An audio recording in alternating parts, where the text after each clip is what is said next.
देखिए, केजरीवाल जी का ताल्लुक हरियाणा से है। इसी धरती के वो लाल हैं। पूरे देश की राजनीति में उन्होंने जो करिश्मा करके दिखाया है 10 सालों के अंदर, वो अपने आप में अद्भुत है, अनुकरणीय है। एक ऐसा सरकार चलाने का मॉडल दिल्ली में दिया है केजरीवाल साहब ने, जिसको अब हरियाणा लाना चाहता है। और इसलिए हमने नारा दिया है, अब बदलेंगे हरियाणा का हाल, अब लाएंगे केजरीवाल। तो ये हमारा नारा है और इस नारे के साथ हम लोग अपने शिक्षा का, स्वास्थ्य का, बिजली का, पानी का जो मॉडल है, उसकी जो केजरीवाल साहब की गारंटी है, उसकी घोषणा 20 तारीख को करेंगे।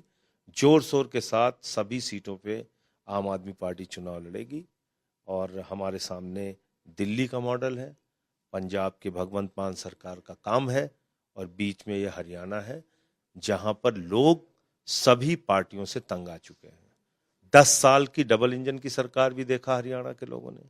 अग्निवीर योजना, महंगाई, किसानों को लाठियां, फसल का दाम नहीं देना, एमएसपी नहीं देना, इससे त्रस्त है हरियाणा। और अभी यहाँ पे फिरौती उद्योग चल रहा है। फिरौती का पूरा उद्योग चल रहा है। हर जिले में गोलियां चल रही हैं। तो ये जो अपराधीकरण बहुत तेजी के साथ बढ़ा है, इन सारे बातों का जवाब बीजेपी को और हरियाणा की सरकार को देना पड़ेगा। एक अच्छे बेहतरीन विकल्प के रूप में लोग आम आदमी पार्टी को देख रहे हैं और अच्छी सफलता हम लोगों को मिलेगी। जी, आपने बोला नीचे कि अग्निवीर तो बंद ही होनी चाहिए। कल चीफ मिनिस्टर ने 10% उसमें रिजर्वेशन कर दी है हरियाणा क्यों में। रिजर्वेशन? अग्निवीर योजना ही क्यों? मैं तो ये पूछ रहा हूं। हम 4 साल के ठेके पे सेना को रखेंगे क्या? हमारा जवान ठेके पे काम करेगा क्या? सेना ठेके पे नहीं चल सकती, याद रखिएगा। भारत माता की सुरक्षा के लिए हरियाणा का नौजवान अपने प्राणों की आहुति देने के लिए तैयार रहता है। आप उसको 4 साल के ठेके पे रख रहे हैं। तो ये सबसे बड़ी बात है कि भाई, आपके पास अडानी को देने के लिए सब कुछ है, पूरा देश उसके ऊपर लुटा रहे हैं। 16 लाख करोड़ रुपए आपने चंद पूंजीपतियों का माफ कर दिया। महंगाई आप आसमान पे पहुंचा रहे हैं। हर चीज से आप जनता से टैक्स वसूल रहे हैं। खाली सेना के जवान को पैसा देने के लिए तनख्वाह नहीं आपके, तनख्वाह देने के लिए पैसा नहीं आपके पास। ये सबसे बड़ा सवाल है। क्या इस देश की सरकार इतनी गरीब हो गई है? कहते हैं हम दुनिया की 5वीं सबसे बड़ी अर्थव्यवस्था है। तो 5वीं सबसे बड़ी अर्थव्यवस्था में पूंजीपतियों के लिए 16 लाख करोड़ रुपए आप माफ कर सकते हैं, लेकिन अग्निवीर को आप तनख्वाह नहीं दे सकते।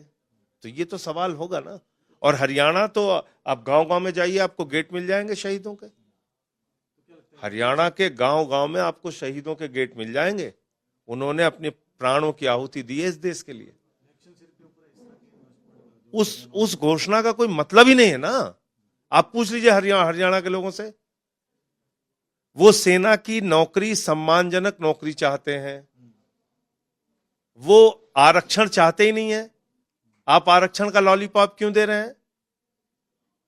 भाई, सेना में हमारा जो 4 बजे सुबह उठ के परिश्रम करके हरियाणा का जो जवान तैयार होता है, अपने आप को भारत माता की रक्षा के लिए तैयार करता है, उसको 17 साल की पूरी नौकरी जैसे पहले मिलती थी वैसे चाहिए। जैसे पेंशन मिलती थी, नौकरी मिलती थी, वो सारी सुविधाएं चाहिए।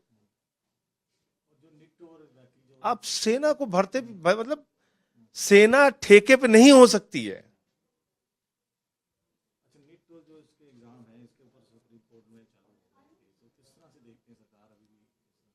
देखिए, नीट की परीक्षा हो या पूरे देश में जहां भाजपा शासित राज्य हैं, वहां पर पेपर लीक का मामला हो। पिछले 7 सालों में 70 पेपर लीक हुए हैं पूरे हिंदुस्तान के अंदर, और ज्यादातर बीजेपी शासित राज्य। मध्य प्रदेश हो, उत्तर प्रदेश हो, बिहार हो, गुजरात हो, राजस्थान हो, पेपर लीक पे पेपर लीक। हरियाणा हो, पेपर लीक। अभी यूपी के अंदर आपने देखा, पुलिस कांस्टेबल और दरोगा की भर्ती में 60 लाख बच्चों की जिंदगी बर्बाद हो गई। 2 करोड़ से ज्यादा बच्चों की जिंदगी और उनके परिवार वालों का जीवन बर्बाद हुआ है सिर्फ पेपर लीक के कारण।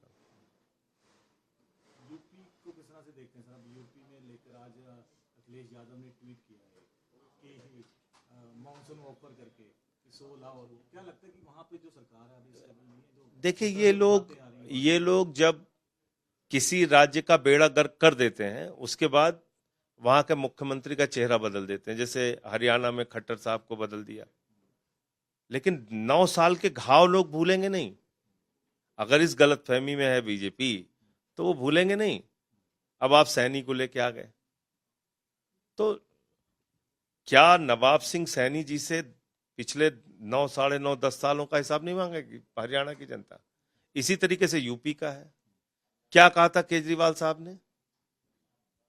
सरकार बनते ही 2 महीने के अंदर योगी आदित्यनाथ हटा दिए जाएंगे, यही तो कहा था। कितना हल्ला मचाया सबने। तो क्या एक बार भी प्रधानमंत्री ने कहा कि योगी को नहीं हटा रहे हैं? एक बार भी अमित शाह ने कहा कि योगी को नहीं हटा रहे हैं? एक बार भी जेपी नड्डा ने कहा कि योगी को नहीं हटा रहे हैं? किसी ने नहीं कहा। इसका मतलब एक षड्यंत्र, एक साजिश चल रही है बीजेपी के अंदर। तो इनके अपने अंदर की लड़ाइयां, हो सकता है योगी आदित्यनाथ को बदल दें जल्दी।